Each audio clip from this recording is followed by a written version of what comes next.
from Wakefield, it's the Nolan Night Show starring Nolan. Why don't you join Nolan as guest this week, Don Coyne, to the show. And now, ladies and gentlemen, here's Nolan. Welcome back, ladies and gentlemen, to another edition of the Nolan Night Show. Especially, as it's during the day, a great name. But as I have said with guests in the past, as I wanted to say earlier, I try to strive to have some of the best people here on the show, and this, is definitely someone who's top class, and I'm greatly appreciative for them to come on, for them to set the time out and jump to the media opportunities. The one and only Don Coyne. Don, how are you doing today? Very good, and you flatter me, and keep going. Keep flattering me, just direct. So let me just put this on mute. I don't know why that popped on. In the background. How about that? There. All right, let's just shut that off. Anyway, sorry to interrupt. Goes with the territory. Yeah, no worries. So as I usually like to, my guests like to catch up. So how's life going for Don Coyne in these interesting times we find ourselves in? Yes, life's going very well for me. When you're a parent, it's how life's going for your kids makes a big difference. So, I got a daughter who's graduated last year in the middle of COVID, who got messed up down at Flagler College, but she's now working at Disney, which is her dream job. There we go. And a junior son at Dean College in Franklin, Mass., who's about to turn 21 in a couple of days. And then another son who played college basketball last year down at a Division III school and decided to transfer to a bigger school. And he's at South Carolina now, is on the club basketball team down in South Carolina. So kids are doing well, so I'm doing well. That's all that matters. Now, I'm curious, how was that for you when your daughter graduated during that whole pandemic? Did she have an actual graduation, or was it online? No, she did have a graduation, so it would have been this past May. Her total last senior year got messed up. Yeah. She was supposed to, her dream has been to work at Disney. She was supposed to be in the Disney College program fall of her senior year. Okay. When she moved back to Florida 2 days before they canceled it. So she had no classes and no place to live on campus.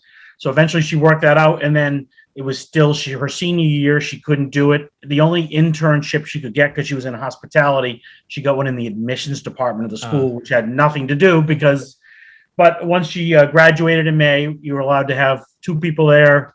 So myself and her mother were there wearing masks, and everybody had to wear masks outdoors. But she graduated, and right after Disney started the program back up and contacted her and asked her if she wanted to come back. So, well, that's good. At least she made it. Doesn't matter about how you got there. It matters that you finished in. Exactly. Got it. Well, I want to start right from the beginning. Now, you graduated from URI in '83, I believe. What brought you to Kingston? I know, you mentioned to me when we talked on the phone that you're from South Kingston. Was that because it was close by, or was it just because they had a good program?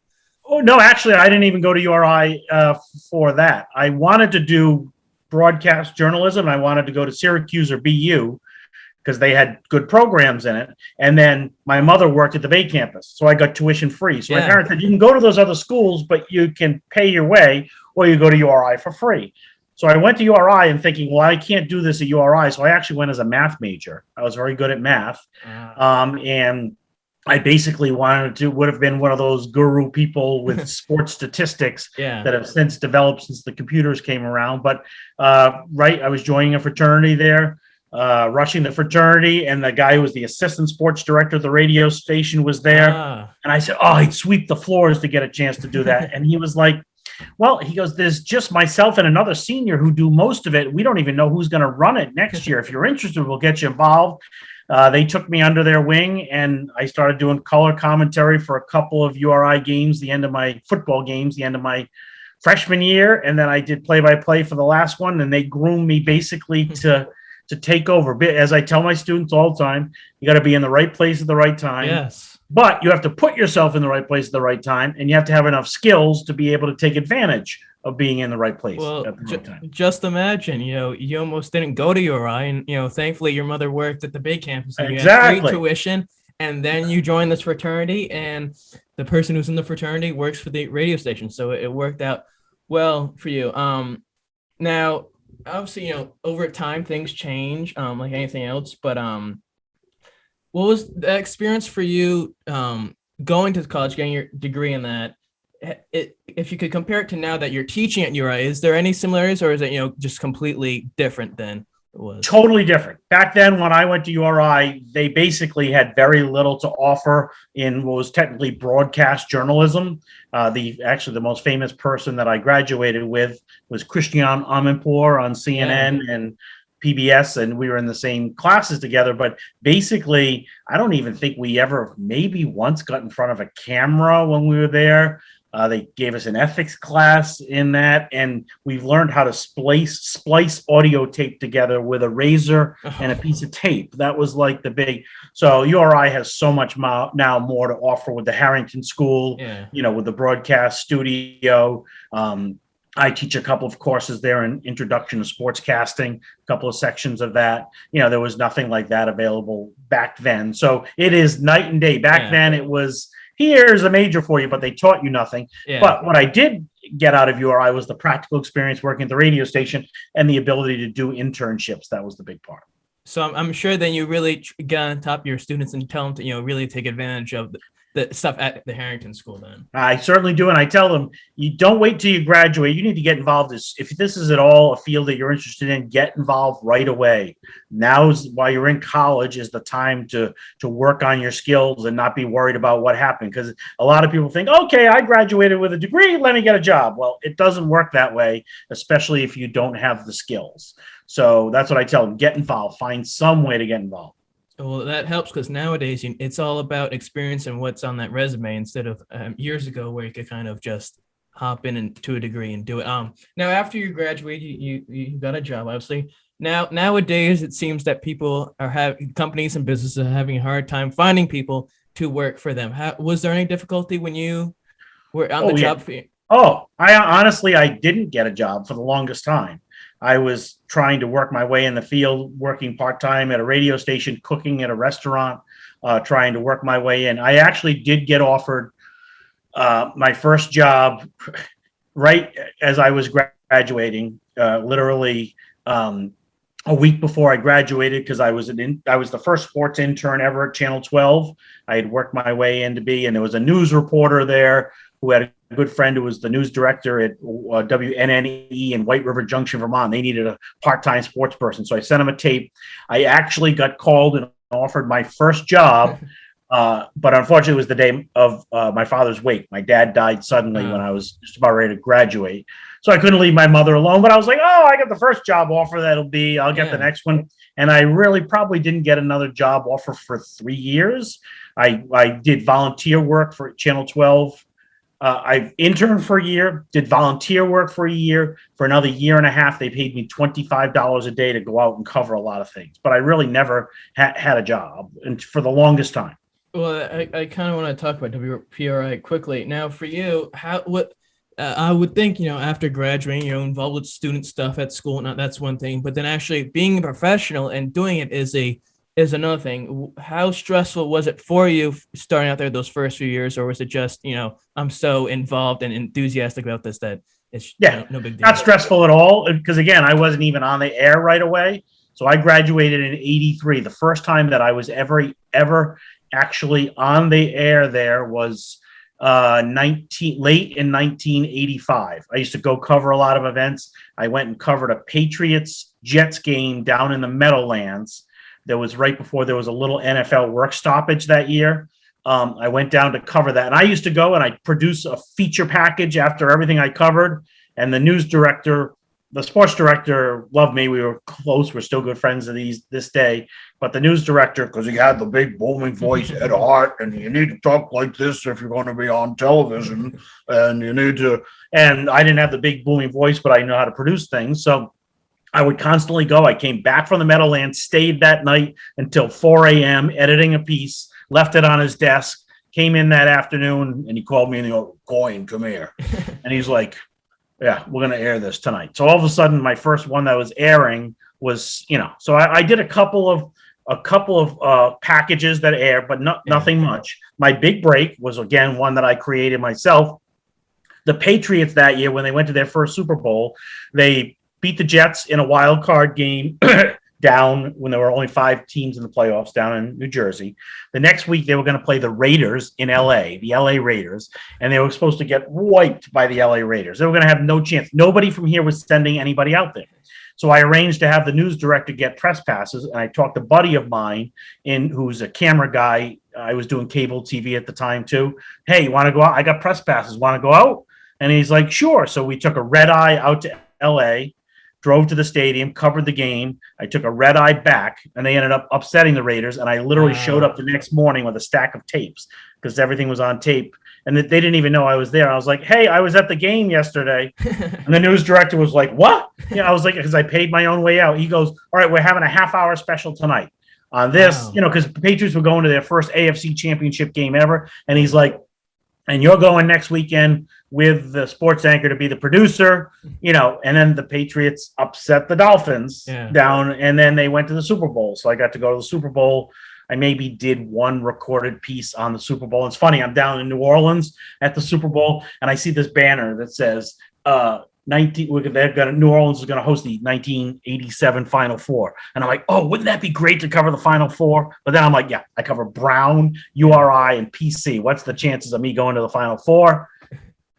And Rick Pitino shows up at Providence College as the head coach, and the next year, back down there for the Final Four in 1987. Anyway, well, I'm sure that definitely sticks out to you in terms of being a journalist and setting the standard for the quality of work that you want to do. Well, after WPRI 12, you found your way to radio at WHJJ. What was it about radio that spoke out to you? Right. So actually, I started the radio a little bit earlier. I had started it earlier, and I went it past, for a little bit. I filled in there, but I actually started out in radio. I didn't. Many people would say I have a face for radio, but I didn't like radio as much because you couldn't be as creative giving sports updates, and sometimes, I worked at a news station for a while and did some news that was all news. Wickford radio station, but it was basically to work on my skills and to pay the bills. But originally, when I was at URI, I wanted to do radio, especially play-by-play. And I had no interest in TV going into my senior year. And honestly, there was a hot-looking blonde who said, they need somebody to intern with me my night at Channel 12. You want to do it? I'm like, okay. And I happen to know the guy, Rick O'Brien, who just took over as the number 2 sports guy. The sports director was Mike Gorman, who now does Celtics games, and he actually just got into the Hall of Fame, the NBA Hall of Fame as an announcer. So anyways, that's what I went, and I did the first internship there, and they were like, wanted me to stay. I said, only if I do sports. They're like, well, we don't have sports interns. I'm like, well, I'll only stay if I get to do sports. And they're like, okay, you can stay and do that. But so now I really didn't want to do radio, but it was a good way to work on my skills. Well, it seems as though you were persistent and you were determined to get it, which is something that you need in this field. Because you can't take it. I'll give you one other example of it. You can't take no for an answer. So I told you I started filling in, doing some reports, right? They needed a fill-in anchor to anchor because someone was going to go on vacation. And I've been there trying. And again, there's Ed Hart, who was the big booming voice. And it's like they hired somebody else on the Monday. They told me they would start about my age to start doing the anchoring on the Friday. And part of me was devastated. And a lot of people would have put their tails between their legs and like left, you know what I mean? Because I was basically in there that day on a volunteer basis. And the news director then called me by, and it just so happened, right place, right time, the consultant was in town who used to be his former boss and said, here, can you do something with this kid to see? So I met with the consultant, showed him my tape. And the guy said, it's really not that bad. He goes, you need to slow down a little bit. So he said, between stories, just count to 1,000, 2, 1,000. He goes, and don't change anything else. I'm like, really? And he's like, okay. So that night I stayed, and the 11 o'clock news got done, and I begged the crew. I'm like, can I have guys, stick around. Let me just take one take at this. One take, please. And they're like, okay. You have to be nice to people. I did another take. I left it on the news director's desk, right? This is on a Monday. And they had already hired somebody to start on the Friday. He called me the next morning. He said, 100% improvement, you start Friday. Wow. Now, if that guy hadn't been in town at that time, I mean, was it 100% better? Or the guy said, the kid's not bad, give him a chance, or was it that much better? But my point is, if I put my tail between my legs and just said, this sucks, my dream, I would be selling insurance right now, and you wouldn't be talking to me right now. So. Who knows? I mean, that definitely is, pretty important. Obviously, make sure you don't care what Never give you're up. gonna get. Never give up. And I'll tell you a funny thing. I'll mention Ed Hart one more time. About 20 years later, he became the news director at Channel 6. They hired him at Channel 6. He had gone at a consulting company, came out of retirement. And I walked in when they were having the announcement like 5 minutes late and I walked in the room and literally this guy, I loved Ed. He told it was like it is, which I appreciate. And he walked in the room and he's like, I've done everything in this industry and I know everything. I walked in the room. He goes, and I've made very few mistakes in this industry. Then he looked at me. He goes, except for him. I made a mistake with him. He goes, I told him to get out of the business.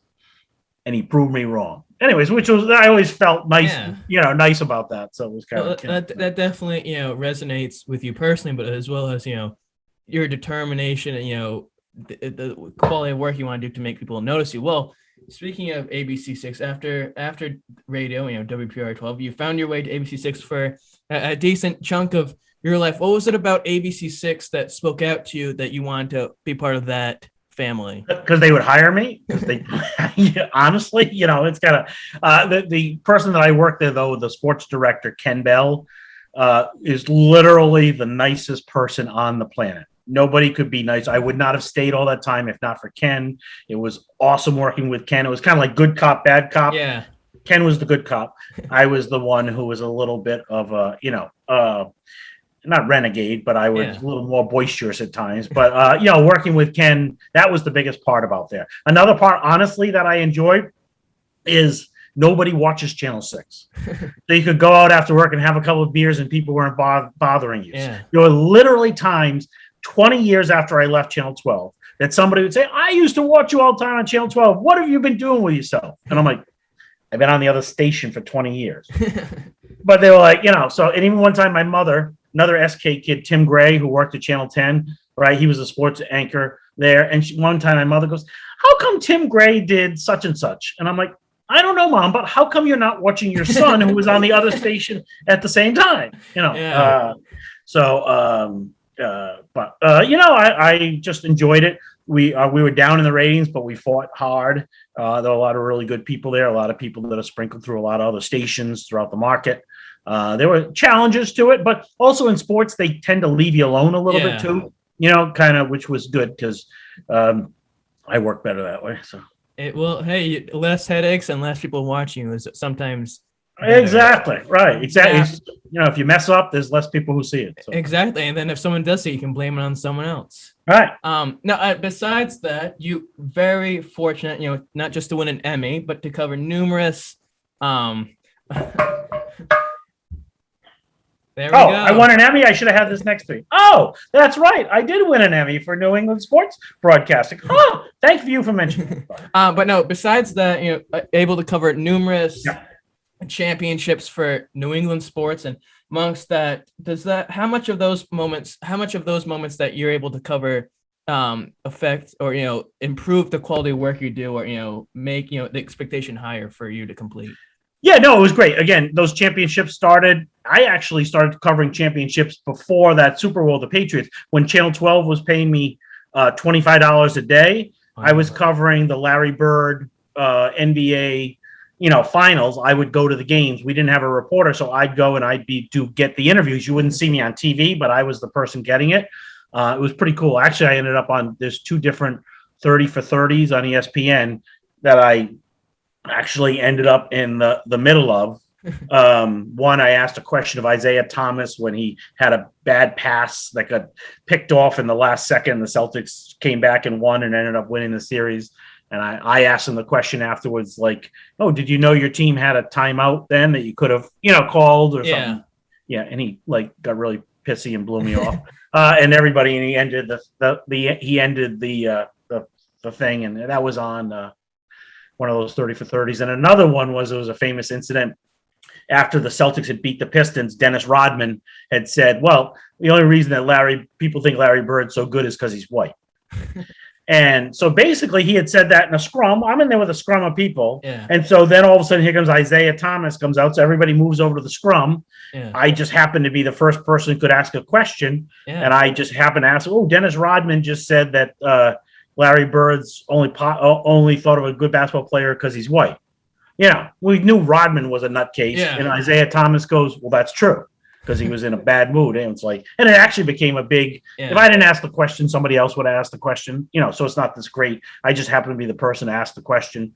And it happened to be this big thing in the NBA where for the finals out in LA, they had to fly Isaiah out there to sit with Bird, to kind of quell the whole thing about the racial tension, that kind of stuff. So anyways, I got to cover a lot of cool stuff. As you said, you were in the right moment at the right time, and who knows what happened if that didn't happen. But like I say, a lot of great Patriots game. There's a video online. If you look, sometime I always show my class where like Vinatieri's kicking the snow in the Raiders Snow Bowl. I snuck onto the field. I was the only reporter on the field. I almost caught his 45-yarder as I'm doing my stand-up. You can find that on YouTube somewhere. Like literally, if not for one ground crew guy, I would have caught it in the middle of doing my stand-up. So that run by the Patriots was really fun that year that they went and won the Super Bowl. Like I said, I had a stretch. I went to 29 out of 30 Patriot playoff games. What was that like? It was great. I love being on the road. I think there was probably only one, I think, other media person who had been to more than me. The only one I didn't go to was a playoff game in 2006 in San Diego because it was a night game and it wasn't going to be worthwhile for us to fly out there for the cost for what we could get. But no, it was great. It was great covering those big events. At the time when all of a sudden, Tom Brady comes up and starts to become Tom Brady. And, it's I actually do video work still for the Patriots Alumni Association. I'm their videographer, and I produce their content for them. I got a couple, shoots coming up with them coming up. So, yeah.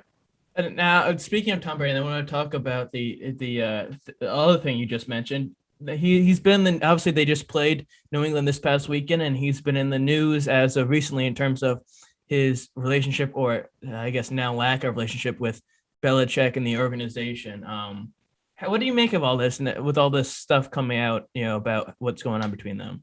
I don't think it's that much, honestly, and it happens all the time, and people divide and go their own way. For years, Tom Brady on his contract gave the Patriots the benefit of the doubt, and I think, honestly, what it came down to, and I know Albert Breer has the same feeling about it, and a couple other people do, that it's not this hatred that they have. They really like and respect each other, and they have their own roles. What it came down to, basically, is Belichick wouldn't commit to Tom Brady being their quarterback for 3 years. Tom Brady set a number that he wanted to reach for his personal goal, and I think also for TB12. Yeah. He wants to be the person that can say, if you follow my method, you can be the most successful athlete out there. So Bill Belichick only said to him 1 year at a time, and he said, no, I want a 3-year commitment.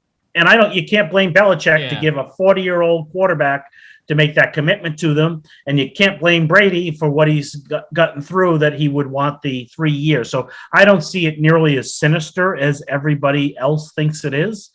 I think they have still a decent relationship. They've never been that close. It's always been it's always been coach, player, and a little bit of a father figure. So, I definitely think that Belichick's closer to other players that have come along, because he was very hard on Brady. Yeah. And because Brady could take it, So, yeah. Well, I don't think it's that sinister, though. Well, then you see before the game, and then you read about it afterwards that, Brady, goes over and talks to Kraft for a few minutes beforehand, and then he had a private conversation with Belichick. So it's what it is, but it's what the majority of people do. They get the most important information that may not always right. And it doesn't make good sports talk radio to say that. Here's the deal. I've done a lot of sports talk radio too. I'm not great at it because I'm not the type of person who wants to make controversy when there's not controversy.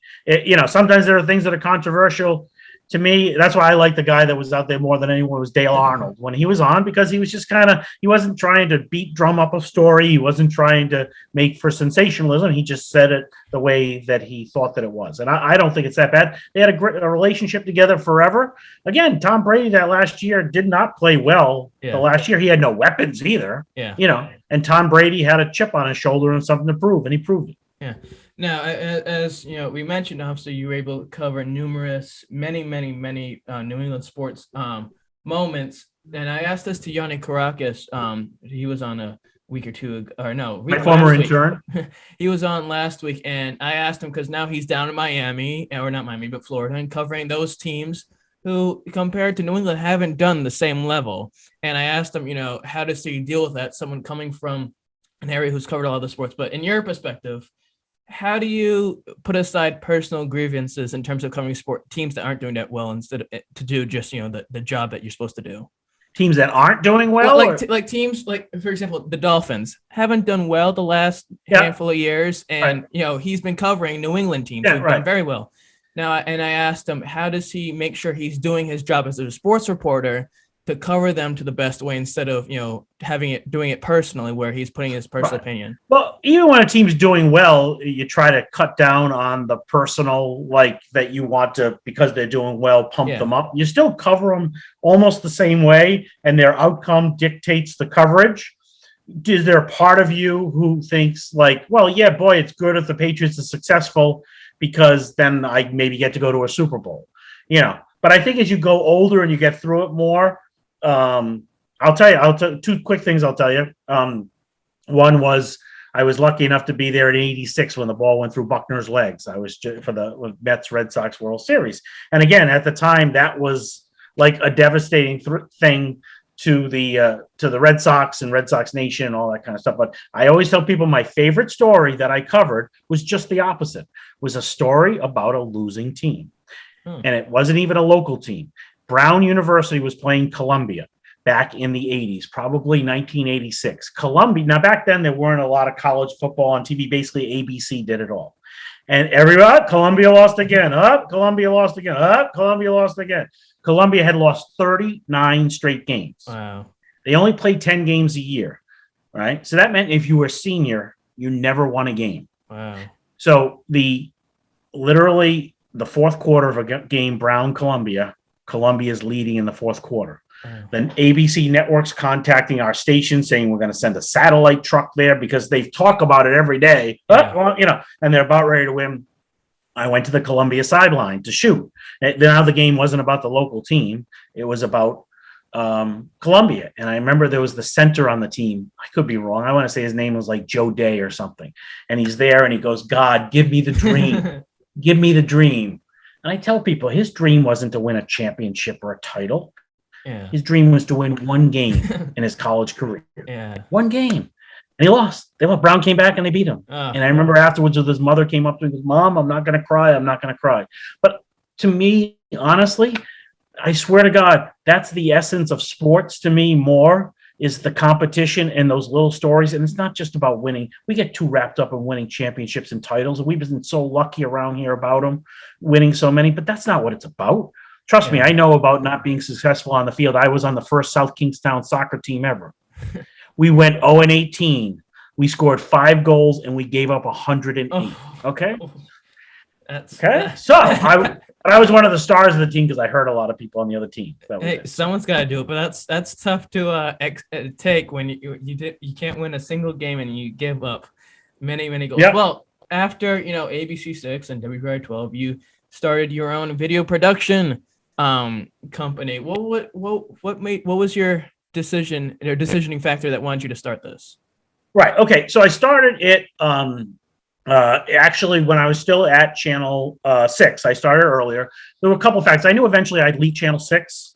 A major reason I would leave Channel 6 is my kids were getting older. Yeah. And I wanted to be able to coach my kids. And with that schedule working there, I wouldn't have been able to do it. I was lucky enough to be the president of Wickford Little League for a couple of years, and I coached my sons in baseball and basketball and AAU, and I knew I wouldn't be able to do that.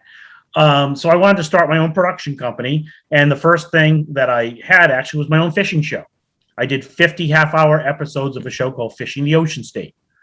And honestly, there used to be a lot of people would come up to me, more people would talk to me about fishing than would talk to me about the Patriots. So basically, I started that to want to be able to get the ball rolling. So when I left the TV station and new management came into the TV station at one point, we were in bankruptcy. This company bought us out. And basically, they came in and after I'd been there 20 years, they say, well, you're a new employee, so you have no vacation. So you get a week after 6 months. And I'm like, and you want me to work hard for you? And then they got rid of all the photographers, and me and Ken Bell were gonna have to shoot our own sports. I'm like, oh, and how much more are you paying me to do this? And they're like, well, no. I'm like, well, I said, I'm not doing it. And they're like, so we agreed to part ways. I actually helped to train my replacement. So, no, I just wanted to be able to have my own business that I could do. I have a lot of clients now. I do a lot of things where I cover events and distribute it to the local TV station. So like when the Davis Cup was recently at Newport, I did that for the Tennis Hall of Fame. I cover the Tennis Hall of Fame championships, Northeast Amateur Golf, the bridge run coming up, the Pell Bridge run. I will be the one photographer at the top of the bridge, distribute that to all the TV stations. So I do a lot where I send stuff out to the television stations, Rhode Island Golf Association. I do work for them, Patriots Alumni Association. So I can be a one-man band where I can send stuff out to the TV stations who run all my stuff. And sometimes the TV stations get me work. Like literally they'll contact like an event and say, we can't cover this, but hire Don Coyne and he'll send us the video and you'll get more coverage to all the stations. So, and then I do other kind of long form stuff. I'm doing one-on-one. I'm always at Country Club now with my drone. I've got a drone to be able to some of the rehab they're doing to the course. Is there one? I don't want to call them a group, but is there one? I guess you could say group or sport or situation that you like covering the best out of them all, or are they just too fun to do it? I like them all. The Patriots Alumni Association are great to deal with. Pete Brock, who runs that. I basically do 3 events for them every year. I do a fishing tournament for them out on the Cape.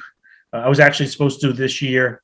I was supposed to actually be with Mac Jones for the entire day on the fishing tournament, but that got quelched by Bill Belichick at the last second. I won't say much more. And then I do a shooting clays shoot right before they induct there at Adderville Farm. It's a charity event that they have before the person goes into the Patriots Hall of Fame, which will be Richard Seymour this year. And then they have a thing called the Game with the Greats, where they bring 1,000 people into Gillette inside, and they put it on the game on the Jumbotron to watch a road game.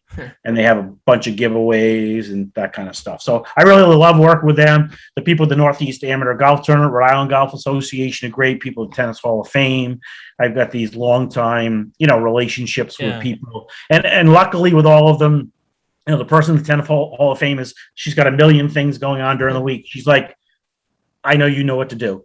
Just do it. And, I keep her in the loop about it, but she's, if she needs something special, I do it. But she's like, I know you'll get it covered. So now we get to where we find today. Obviously, you're still doing the video production stuff, but you're teaching at URI. What was it about this opportunity of teaching at URI that spoke to you?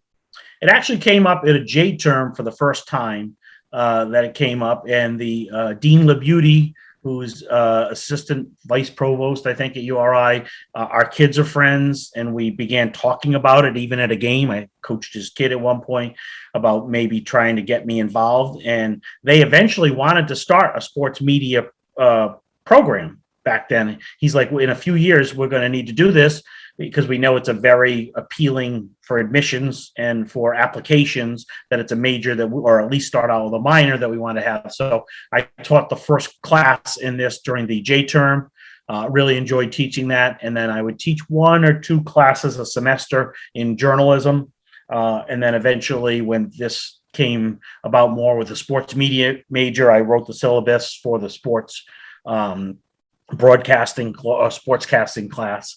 So I teach 2 sections of that right now. I love working with students, especially students that are into it. I've been able to help several students along the way. I've got, several past ones that are out there professionally in the field right now, and some working towards it. And those that are very eager to do it, I like doing it. I'm not easy. I give them tons of work to do. They hate me at times. As I tell them, I'm going to critique you like this is a 400 or graduate level class.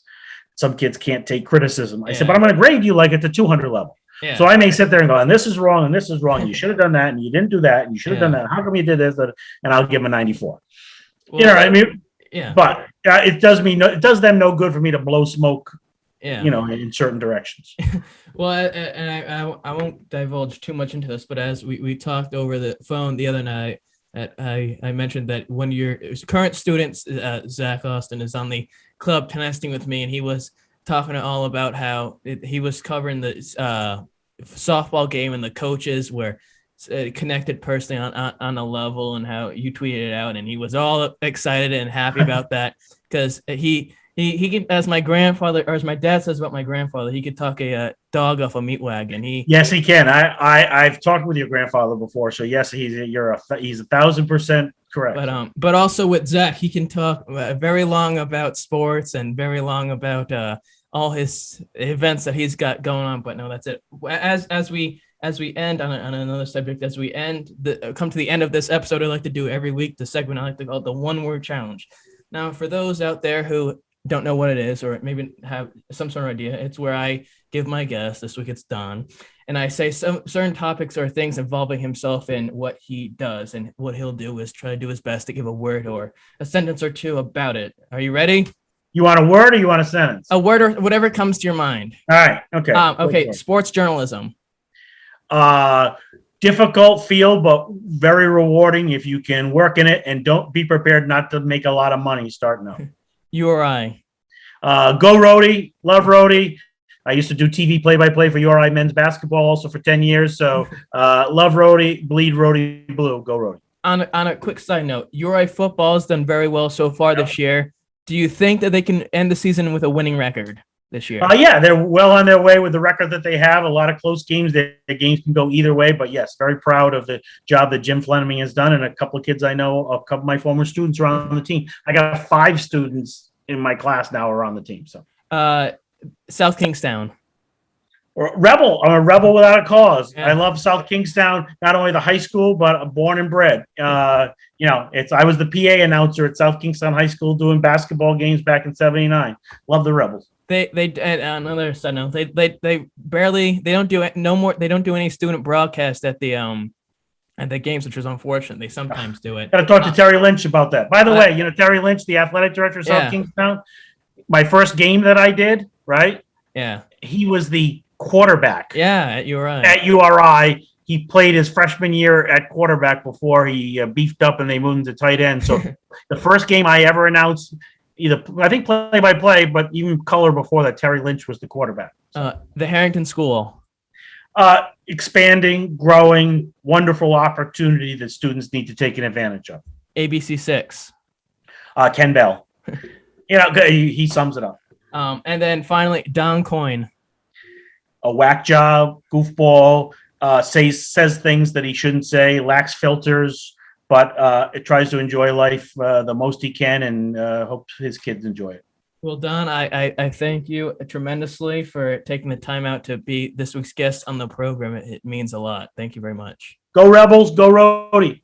And for all those out there who enjoy this week's show, because I know there's so many out there, do us a favor, subscribe to the YouTube channel, follow on the audio platforms, leave a like, comment, share, and all that grand stuff. If you want news and updates regarding to the podcast or future episodes, follow on Instagram, Nolan Carr at Night Show, and on Twitter, Nolan Carr at Night. And in the words of Johnny Carson, I bid you a heartfelt good night.